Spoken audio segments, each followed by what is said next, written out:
یعنی هیچ کسی که مستحق همه عبادات باشه، چی روزه است، قربانی است، نذر است، زکات است، حج است، همه عباداتی که انجام میشه برای کی انجام میشه محمد جون؟ برای الله. آفرین ماشاءالله. بغیر از الله ما باید انجام ندهیم. خیلی عالی. امروز هم به سلسله اسمهای الله متعال یک نام الله چی بود؟ الرحمن بود که بسیار چی بود؟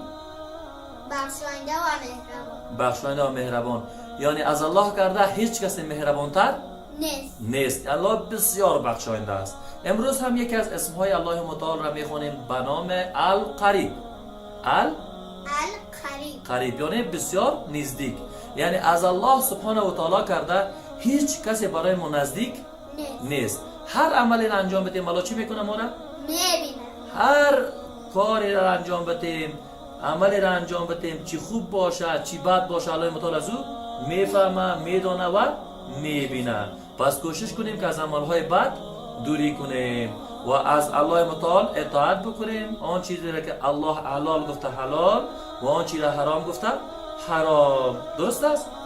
السلام علیکم و رحمت الله و برکاته.